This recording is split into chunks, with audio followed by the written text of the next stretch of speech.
안녕하세요. 저는 지금 30대 중반으로 달려가고 있는 오늘을 화끈하게, 내일은 화려하게 살고 싶다는 걸 목표로 삼고 있는 여성입니다.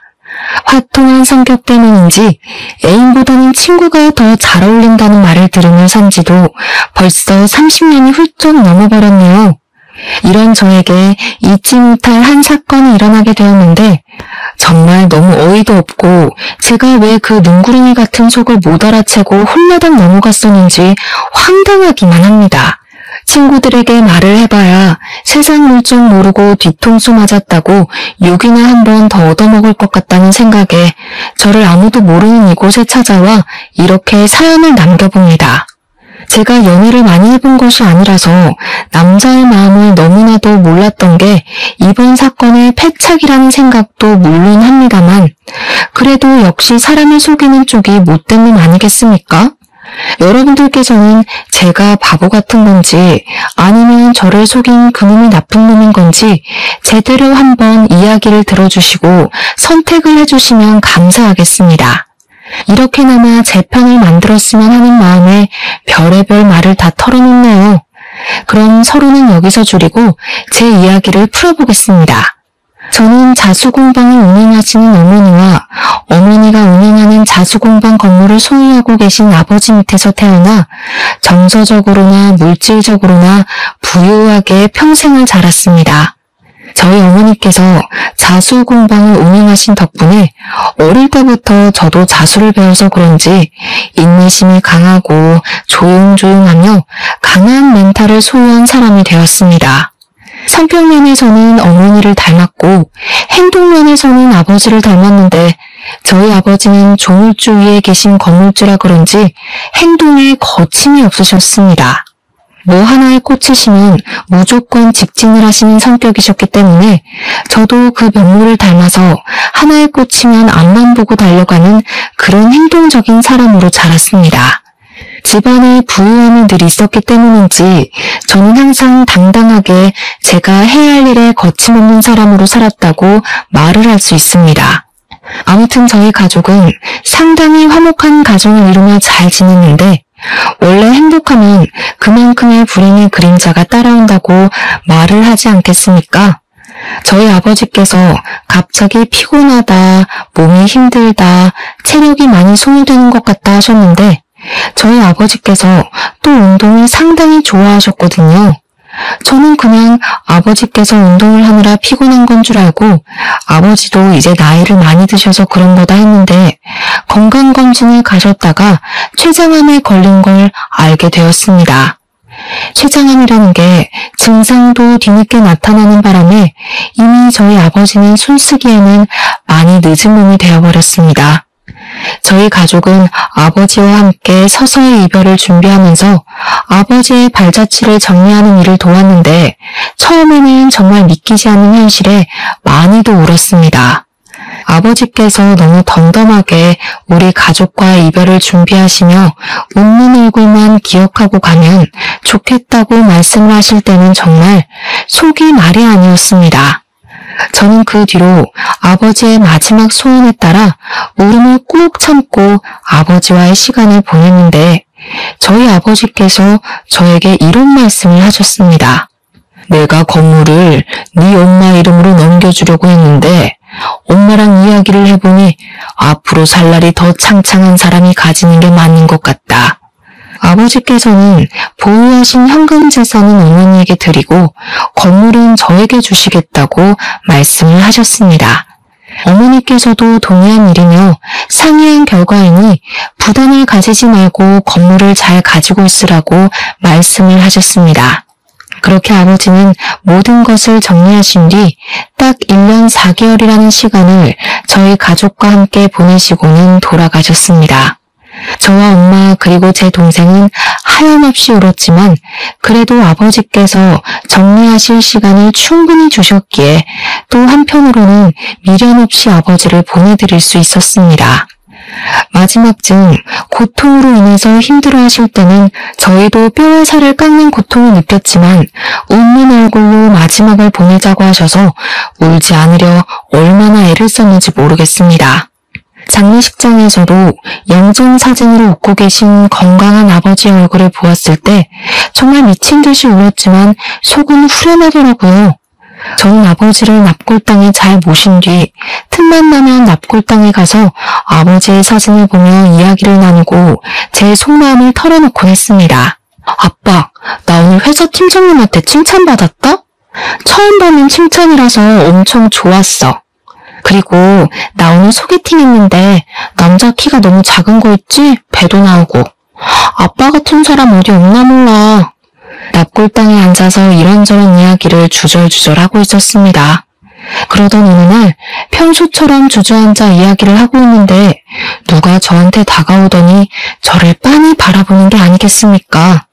처음에는 무슨 사이콘가 싶어서 내가 피해야 하는 건가 하다가 용기를 내서 누구시냐고 저한테 볼 일 있냐고 물어보니까 그냥 피식 웃으면서 제가 누군지 궁금했대요.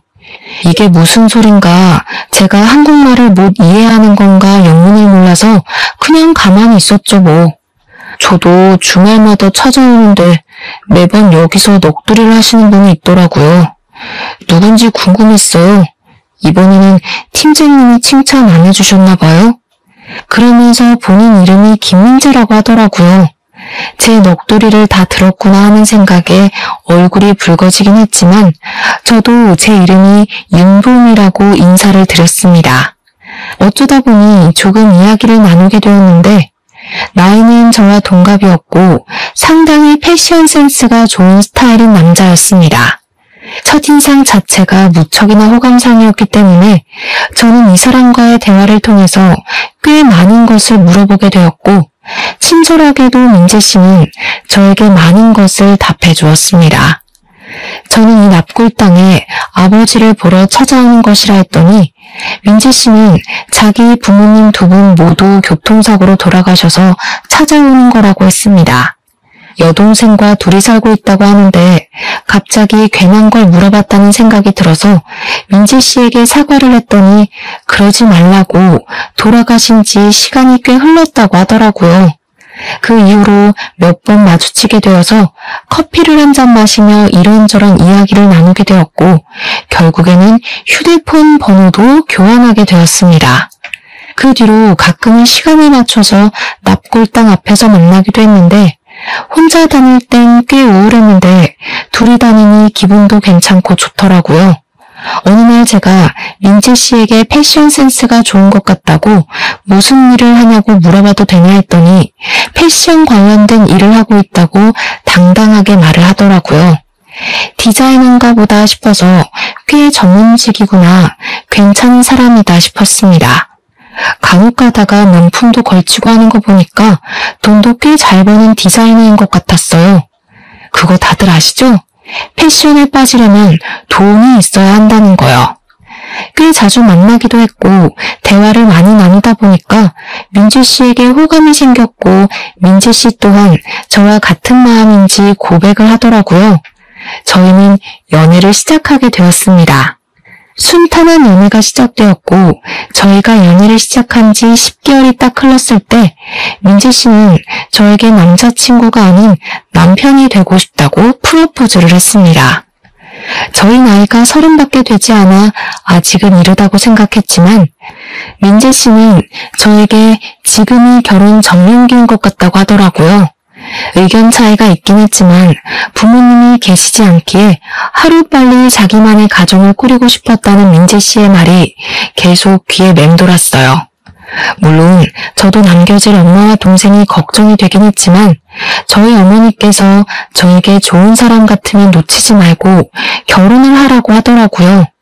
돈이 없는 것도 아니고 회사도 다니고 있고 건물 월세도 받고 있는데 가정을 빨리 이뤄서 정착을 하면 어머니와 동생도 안심이 되고 좋을 것 같다고요.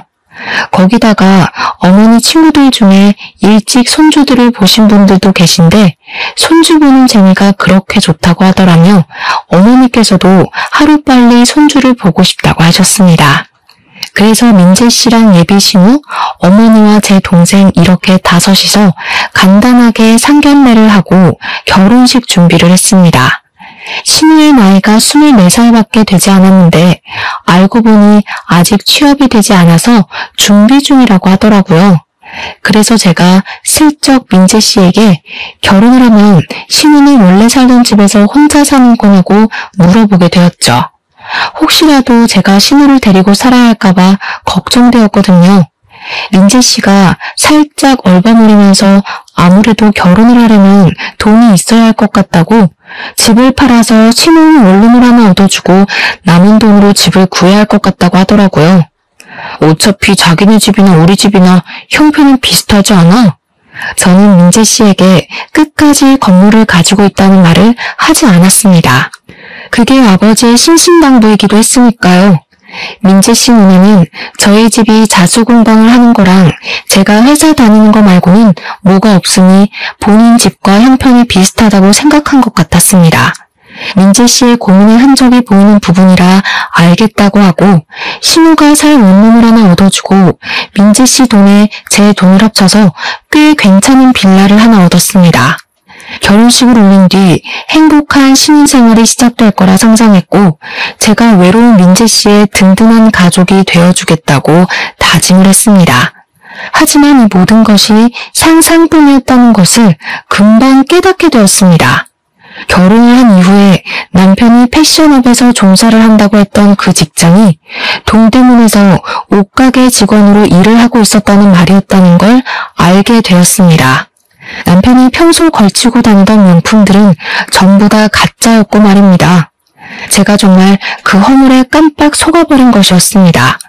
사실 따지고 보면 남편이 저를 일부러 속이려고 했던 것은 아니었지만 뭔가 배신감을 느껴지는 건 정말 어쩔 수 없더라고요.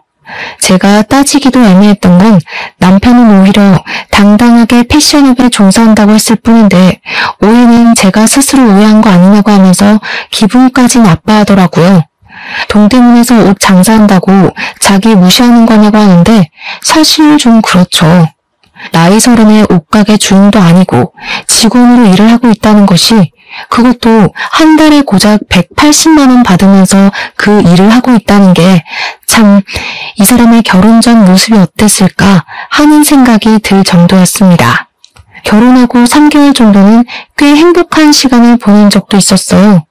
제가 차린 밥을 먹고 같은 방 같은 침대에서 눈을 뜨고요.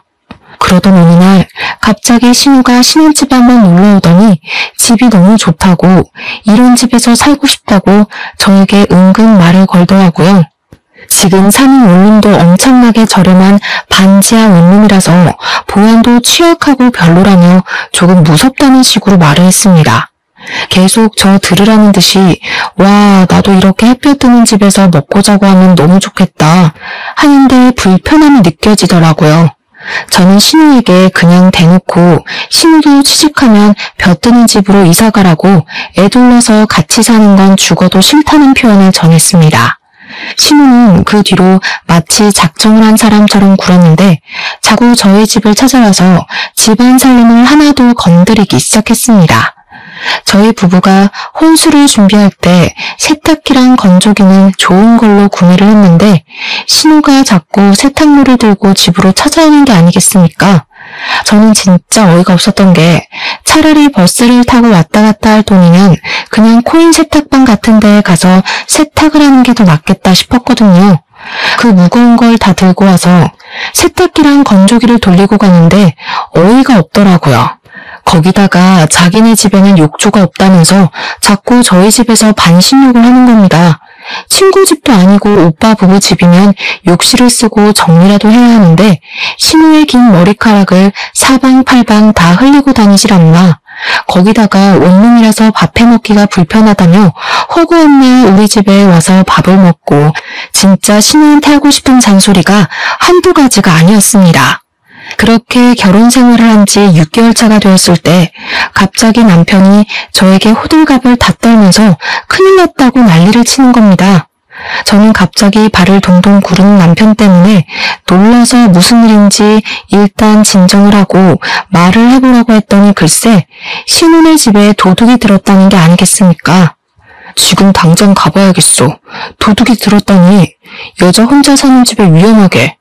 저도 깜짝 놀라서 남편이랑 같이 신우네 집에 찾아갔더니 신우는 울고 있고 경찰이 와서 집안을 샅샅이 뒤지고 있더라고요.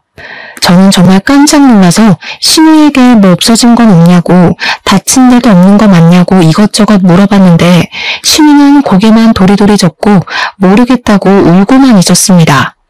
신우가 나이도 어린데 여자 혼자 사는 집에 도둑이 들었으니 얼마나 놀랐겠습니까? 남편은 경찰이랑 이런저런 이야기를 나누고 있고 저는 신우를 안아주며 달래다가 결국에는 일단 짐부터 싸라고 이야기를 했습니다.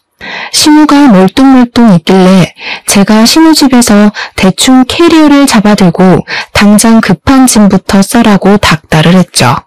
난장판이 된 집에서, 그것도 방금 도둑이 들어왔던 반지하 원룸에서 신우를 다시 내버려 두고 집에 간다는 것 자체가 말이 안 되는 일 아니겠습니까? 신우한테 일단 집이 정리가 되고 도둑이 잡힐 때까지만이라도 우리 집에서 지내는 게 좋겠다고 이야기를 하니까 신우가 울먹이면서 고개를 끄덕였습니다. 도둑이 잡히지도 않은 상황에 그 집에서 또 어떤 봉변을 당할 줄 알고 신우를 혼자 둘 수 있겠어요. 저로서는 최선을 다한 방법이었습니다. 그날 이후로 신우와의 불편한 동거가 시작이 되었는데 막상 집에 들이니까 후회가 아주 막심하게 들긴 했습니다. 이 계집애가 합법적으로 우리 집에 들어와 같이 살기 시작한 이후로 욕실에서 씻고 제 샤워가운을 말도 없이 입고 나오지를 않나 쓰레기도 아무데나 막 버리더라고요. 분리수거를 모르는 사람인 것처럼 플라스틱이며 비닐이며 아무데나 막 버리고 제일 중요한 음식물 쓰레기를 버리지 않아서 수채구멍에 쌓아두는 겁니다. 신우에게 잔소리도 해보고 버리는 방법을 알려주었지만 돌아오는 말은 언니가 대신해주면 안 돼요? 였습니다. 제가 무슨 부모도 부모도 아닌데 말입니다. 서서히 스트레스가 쌓여가고 신우와 같이 사는 일에 힘듦을 느끼고 있던 어느 날 남편에게 슬쩍 신우에 대한 이야기를 꺼냈습니다. 이제 어느 정도 정리도 다 됐을 것 같은데 신우는 집에 안 돌아간대? 어떻게 도둑이 든 집에 보낼 수가 있겠어. 도둑이 잡혔다는 소식도 못 들었는데 자기 일 아니라고 너무 매정하게 구는 거 아니야? 남편이 인상을 팍팍 쓰면서 이야기를 하는데 솔직히 저도 그 말을 쉽게 꺼낸 것은 아니었습니다. 제 일이었다면 저는 눈치를 보면서 신혼부부 살림을 도우며 살았을 거라 장담할 수 있어요. 거기다가 신우는 빨래도 안 해, 청소도 안 해, 밥도 안 해. 우리 부부가 맞벌이 부부임에도 불구하고 신우는 취업 준비한다고 집에서 놀고 먹는데 집안일까지 어지르기만 하니까 화가 날 수밖에 없는 상황이지 않겠습니까? 신우가 취업이 안 되니까 돈이 없다면서 당당하게 용돈을 좀 달라고 요구하기까지 하는데 저는 이 불편함을 감수하고 집에 들어가야 하는 게 너무 짜증이 났습니다. 솔직히 말하면 신혼부부임에도 불구하고 퇴근을 해서 집에 돌아가는 그 시간이 제일 싫을 정도였습니다. 그렇게 2주일이라는 시간이 더 흘렀는데 어떻게 된 게 경찰이 이렇다 저렇다 할 수사 내용을 전혀 알려주지 않는 겁니다. 도둑이 잡혔다던가 아니면 뭐 동네에서 그런 추가적인 범죄가 일어났다던가 뭐가 발견이 됐다던가 하는 수사 진척 사항에 대해 말을 해줘야 할 거 아닙니까? 아무런 말도 없고 남편에게 물어봐도 자기도 모른다면서 대화를 회피하려고 하더라고요. 게다가 신우가 살던 집이 전세든 애매든 어쨌든 신우 집 아닙니까? 아무런 말도 없고 남편에게 물어봐도 자기도 모른다면서 대화를 회피하려고 하더라고요. 게다가 신우가 살던 집이 전세든 매매든 어쨌든 신우 집 아닙니까? 언제까지 그 집을 공실로 내버려두고 있을 수도 없는 일이고 전세면 방을 빼야 하고 매매면 다른 사람에게 세를 놓던가 해야 하지 않겠습니까? 그게 전부 돈인데 그렇게 가만히 내버려두는 건 말이 안 되는 소리죠. 반지하 원룸이었기 때문에 보안이 취약해서 벌어진 일이니까 전셋집이라면 위약금을 조금 물더라도 다른 곳으로 이사를 해야 하는 거 아닌가 싶었습니다. 신우가 언제까지 우리 집에서 살 수 있는 것도 아닌데 나갈 생각은 없고 진짜 제 속이 시커멓게 타는 기분이 들었습니다.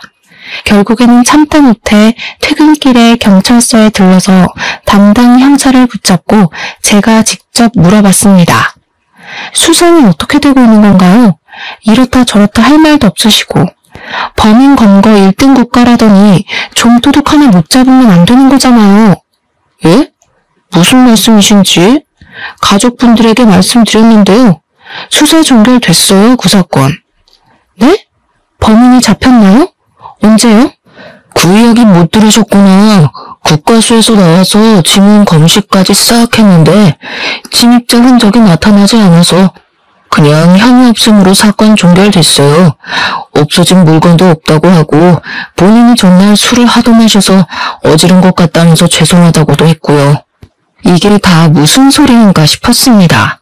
신우가 우리 집에서 산 지도 한 달이 다 되어가는데 갑자기 수사 종결이라뇨. 그것도 혐의 없음으로요. 저는 당장 집으로 달려가서 퇴근하고 돌아오는 남편을 붙잡고 경찰서에서 들었던 이야기를 하면서 물어보았습니다. 사건에 대해서 정확하게 들은 거 맞냐고.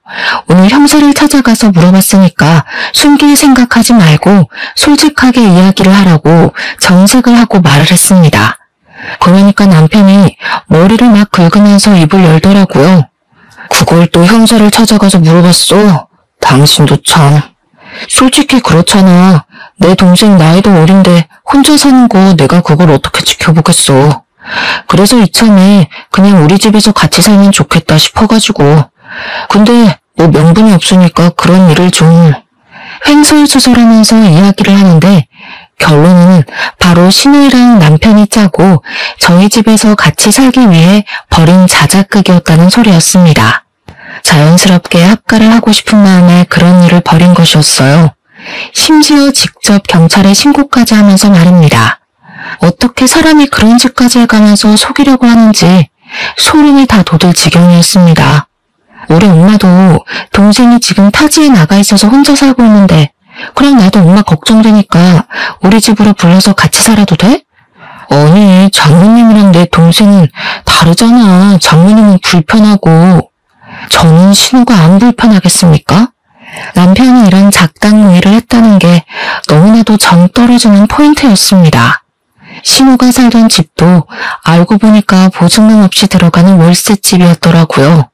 남편이 버는 돈으로 월세를 내주고 있었던 것이었습니다. 그러다가 모아둔 돈도 떨어지고 월세를 감당하기 힘들어지니까 이런 수를 써서 합가를 생각한 겁니다. 진짜 뒷하게 맞아 들어가더라고요. 그렇게 쫓아내지도 못하고 완벽하게 합의가 되지도 못한 동거가 시작이 되었는데 제가 신우한테 직접적으로 불편하다, 나가달라는 소리를 안 해서 그런 건지 신우가 너무 뻔뻔하게 저희 집에 늘어붙어서는 말도 안 되는 요구를 막 하기 시작하더라고요. 언니 화장품 좀 써도 되지? 어차피 언니랑 나랑 비슷비슷한 색이 어울리니까 언니 것 좀 쓸게. 그리고 나 옷 좀 빌려주면 안 돼? 나 이번에 좋은 데 가야 하는데 언니 옷이 비싸고 좋은 게 많더라. 언니 돈 잘 버나 봐? 그런 식으로 제 물건을 마치 지 물건처럼 쓰고 다니는데 안 된다 해도 몰래 쓰고 있더라고요. 그러다가 선을 제대로 넘는 사건이 발생하게 되었습니다. 제가 20살이 되었을 때 우리 아버지께서 저에게 대학생이 되었으니까 명품 하나쯤은 있어도 좋을 거라면서 비싼 클래식 라인으로 나와서 지금은 웃돈을 주고도 구입하기 어려운 명품 가방입니다. 다른 것도 아니고 저의 돌아가신 아버지께서 20살 기념 첫 선물로 사주신 가방이었으니 저에게 의미가 남다른 물건이기도 했고요. 제가 그 가방만큼은 정말 신주단지 모시듯이 아끼고 보살피고 있었는데 이 정신나간 신혼년이 저한테 말도 없이 그 가방을 들고 나가서 스크래치를 내온 겁니다. 언니, 내가 이 가방 들고 나갔다가 술 먹고 떨어뜨렸는데 가죽에 흠이 생겼어. 미안해. 아니 근데 무슨 명품이 이렇게 약해? 이거 짭 아니야? 그 순간 너무너무 열이 받아서 신우의 뺨을 그냥 갈겨버렸습니다. 얼마나 세게 쳤는지 제 손바닥이 얼얼할 정도로 신우의 뺨을 갈겼고 신우는 울지도 못하고 입을 떡 벌린 채로 저를 보더라고요. 이 가방이 어떤 가방인데 내 허락도 없이 마음대로 쓰고 스크래치를 내와? 나한테 물어봤으면 절대로 못 들고 나가게 했을 거야, 알아? 당장 내 집에서 나가. 지금 내 뺨 때려놓고 소리까지 지르는 거야? 나 태어나서 뺨 맞아보는 거 처음이야. 언니가 사과하면 용서해줄게. 사과해. 내가 너한테 왜 사과를 해야 하니? 내 소중한 추억이 담긴 물건을 망가뜨려왔는데 네가 지금 무릎 꿇고 빌어도 받아줄까 말까 하거든? 저는 바로 남편에게 전화를 걸어서 당장이라도 신우를 쫓아내지 않으면 이혼을 하겠다고 큰 소리를 떵떵 쳤습니다. 남편이 집으로 돌아와서는 사태의 심각성을 깨달은 건지 저를 설득하려고 아주 난리를 치더라고요. 신우를 내쫓겠다. 근데 당장 돈도 없고 집도 못 구하는 처지 아니냐고요. 저에게 며칠만 시간을 주면 고시원이라도 찾아서 내보내겠다고 신신당부를 하길래 일단 알겠다고 대꾸는 했는데 그럴 리가 있겠습니까?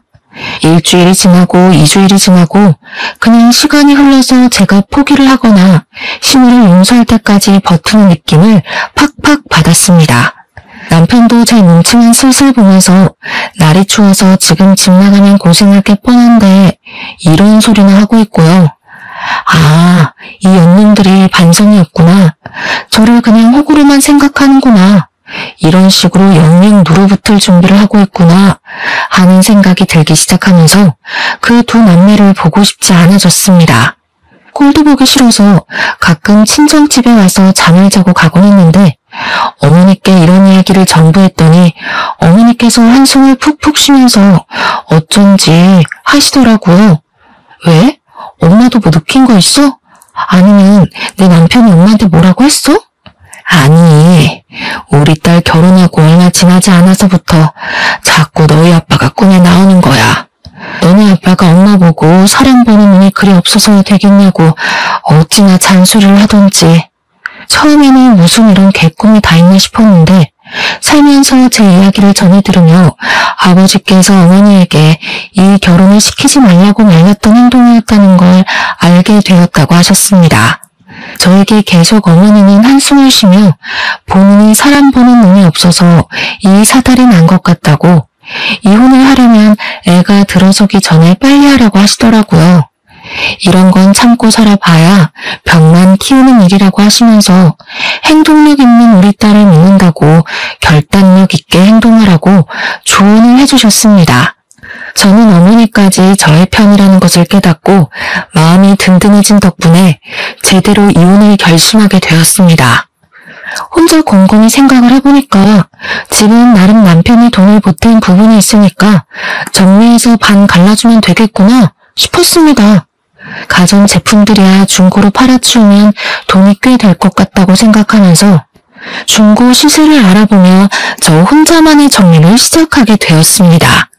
그런데 제가 이런 고민을 한답시고 남편과 신우에게 신경을 전혀 쓰지 않아 집안 분위기가 잠잠해지니 이 인간들이 또 슬며시 길을 펴고 행동을 하는 것이 아니겠습니까?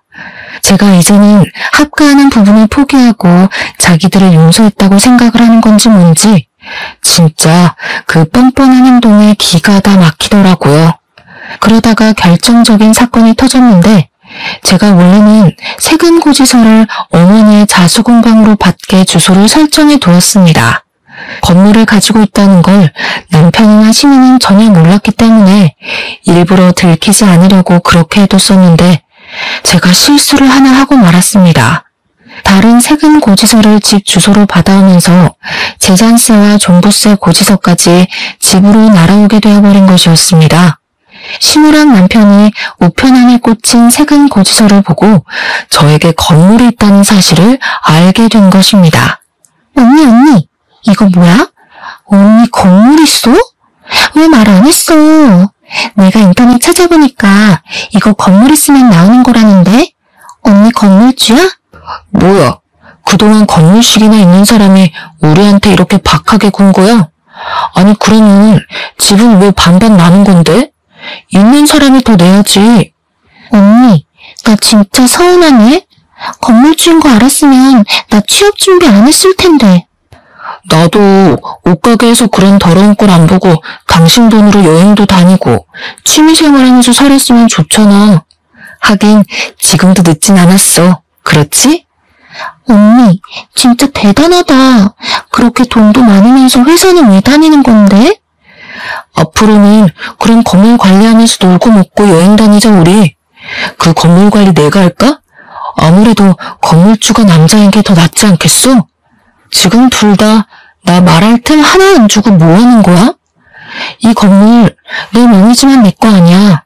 우리 엄마 거야, 신경 꺼. 당신 이름으로 세금을 내고 있는데 당신 거지 어떻게 장모님 거야? 그냥 자기 거 하자.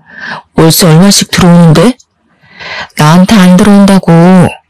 너네 진짜 거지근성 버리는 게 좋겠다. 지금 신우가 이 집에 얹혀 살고 있는 것만으로도 나 많이 참고 있거든? 내 건물이라고 쳐도 너희 남매에게 돌아가는 이득은 없을 테니 그냥 신경 끄고 살아. 그런 법이 어디 있어? 우리 부부 아니야? 부부 사이에 너 돈 내 돈 따지고 드는 거야? 언니, 내가 집 나갈게. 오빠랑 싸우지 마. 근데 나 평소에 카페 하나 차리고 싶었었는데 언니네 건물에 카페 하나만 차려주면 안 돼? 커피를 만들 줄은 알고? 카페는 아무나 하는 줄 아나. 나도 마누라 덕 좀 보자. 우리 동생 카페 하나 내주고 나도 건물 관리 시켜주고. 와, 널 만난 건 진짜 내 인생의 행운이다. 우리 부모님 보러 앞골당에 가길 잘했어. 우리 부모님이 너 만나게 해주신 거 아니야? 나는 꿈에 우리 아빠가 와서 말렸는데 너 만나지 말라고. 뭐? 지금 그게 내 앞에서 할 말이야? 진짜 사람 기분 나쁘게 자꾸 그런 식으로 나올래? 이번 말은 좀 심했다. 그러니까 카페 하나 차려줘. 우리 건물에 들어오려면 돈 많아야 되는데? 언니, 가족 좋다는 게 뭐야. 나 모아둔 돈 하나도 없는 거 알잖아. 돈 벌면 그때 월세 낼게. 응? 그래? 그러면 내 동생이 지방에서 사느라 차가 한 대 필요하다고 하던데 내 동생한테 외제차 한 대 뽑아주면 내가 생각해볼게. 우리가 그럴 돈이 어디 있어. 없으면 대출이라도 받던지. 그렇게라도 해야 나도 손해는 덜 보는 게 아니겠어? 거기 보증금은 몇 억인짜리야. 남편과 신우는 고민에 빠진 듯했고 저는 이 일로 빌미가 기가 막힌 복수의 계획이 떠올랐습니다. 남편이 외제차를 진짜로 알아보더라고요. 그 기간 동안 저는 서서히 친정집으로 돌아갈 준비를 시작했습니다. 남편이 출근하고 신우가 놀러 나간 사이에 티가 나지 않게 제 짐을 서서히 친정으로 옮기기 시작하니 나흘 만에 정리가 어느 정도 되더라고요. 일주일이 정확하게 지난 시점에 저는 이혼 전문 변호사를 찾아가서 상담을 받고 이혼소송 소장을 접수했습니다. 상속 재산은 재산 분할 대상이 아니었기 때문에 저는 아무런 걱정도 하지 않았습니다. 소장을 접수한 그날 남편이 저에게 차 키를 하나 건네더라고요. 이게 뭔데? 네 동생 차 사달라며. 나름 외제차로 빚까지 내서 번쩍한 거 뽑아왔으니까 이제 카페 자리 보러 가자. 남편이 진짜 빚까지 내서 차를 뽑아올 줄 몰랐는데 이보다 더 완벽한 복수가 있을까 싶었습니다. 제 건물 2층에 공실이 하나 있었는데 저는 그곳에서 복수를 하기 위한 만발의 준비를 시작했습니다. 문을 열고 들어오면 음식물 쓰레기부터 시작해서 각종 우물이 담겨있는 봉투가 떨어질 수 있게 천장에 매달아 놨습니다. 신우랑 남편이 문을 열고 신나서 들어오면 그 우물들을 정통으로 맞을 수 있게 말입니다. 그리고 그 모습을 전부 SNS 라이브 방송을 통해 공개를 하기로 마음을 먹었습니다. 인터넷에 박제가 되면 아주 꼴이 좋지 않겠습니까? 저는 일주일이 더 지나고 이혼 소장이 접수된 서류를 들고 제 건물 2층에서 남편과 신우를 기다렸습니다. 동영상을 찍어 올릴 준비까지 다 마친 다음 신우와 남편이 불렀고 둘 다 신이 나서 복도를 건너오는 소리가 들렸습니다.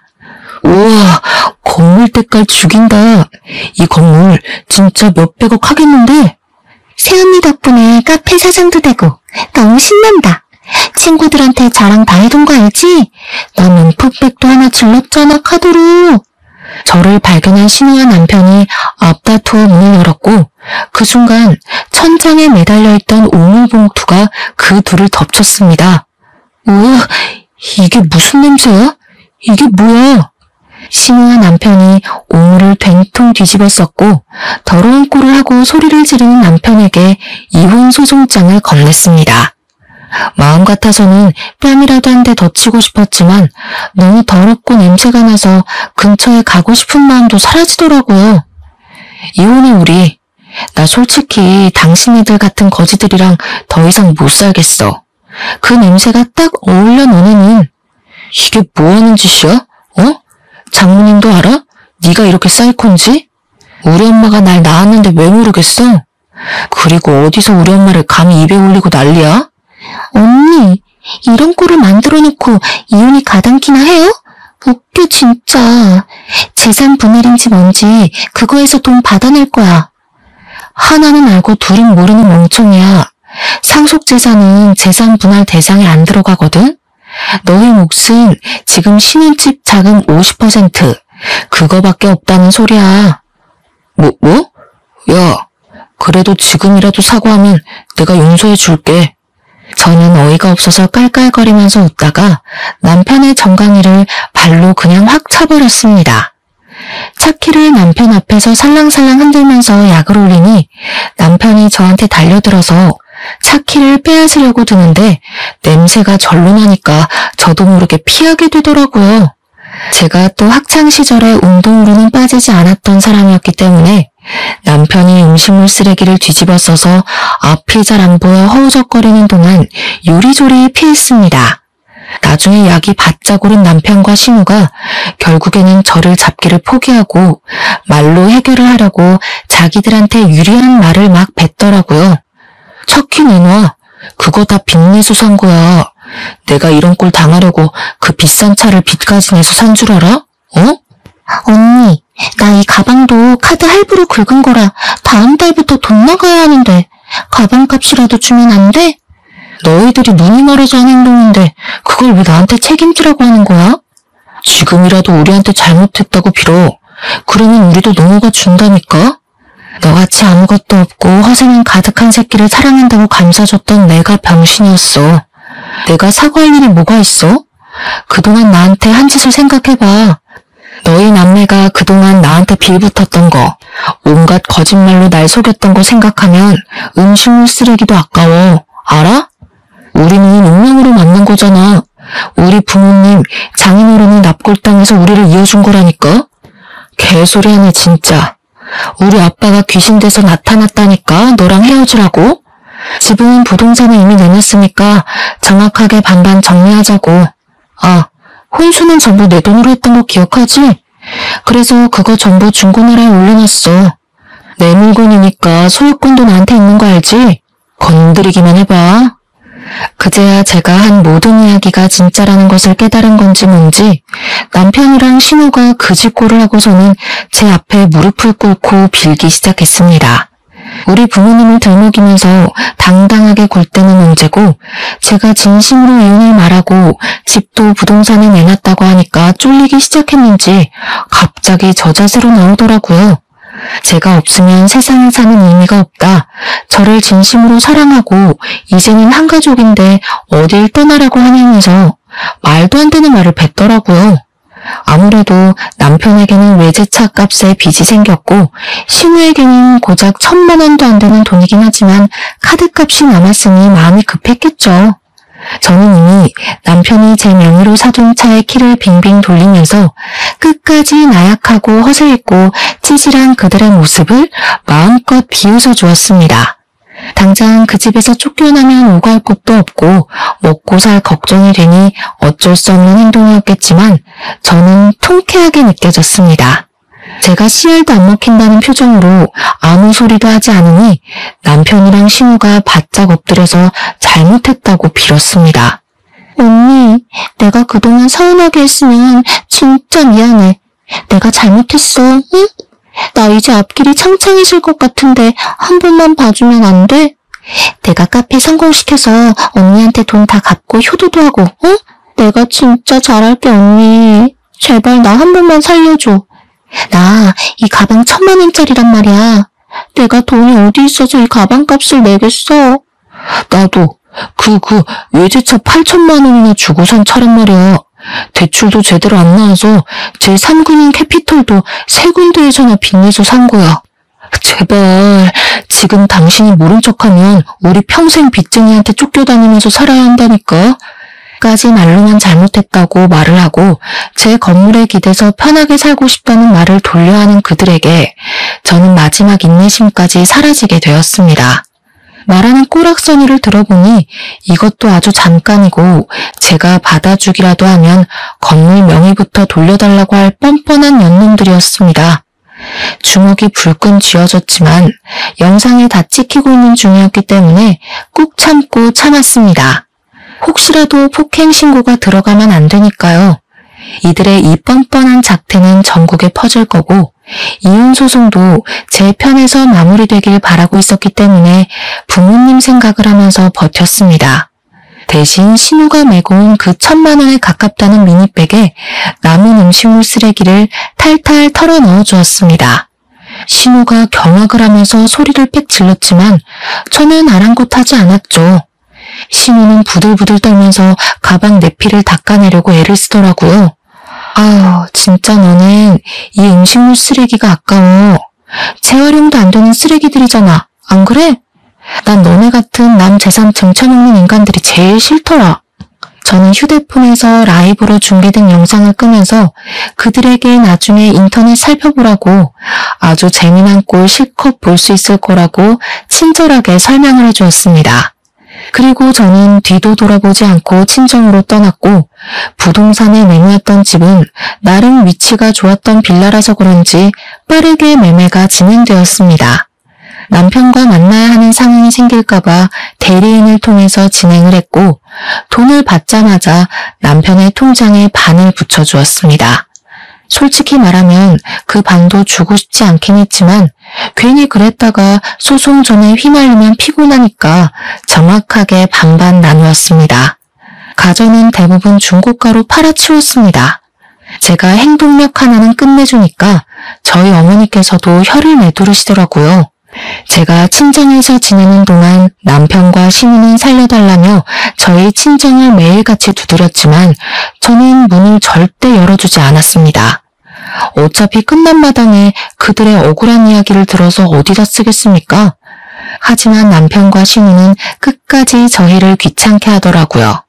저희 어머니의 자수공방까지 찾아가서 행패를 부려 결국에는 경찰까지 불렀다고 하더라고요. 그 뒤로 유능한 변호사님의 빠른 진행으로 돈 한 푼 손해보지 않고 이혼 소송까지 마무리 지었습니다. 마지막 재판 선고일에 남편과 신우가 엉엉 울면서 잘못했다고 비는데 꼴이 진짜 우습더군요. 이혼을 한 지 5개월이 더 지난 지금 저는 여전히 성실하게 회사를 다니고 있는 중이고 자꾸 찾아오는 전 남편과 신우는 접근 금지 명령을 받게 조치를 취했습니다. 간간히 들려오는 소식에 의하면 둘 다 빚쟁이들에게 쫓겨다니고 있다고 하더라고요.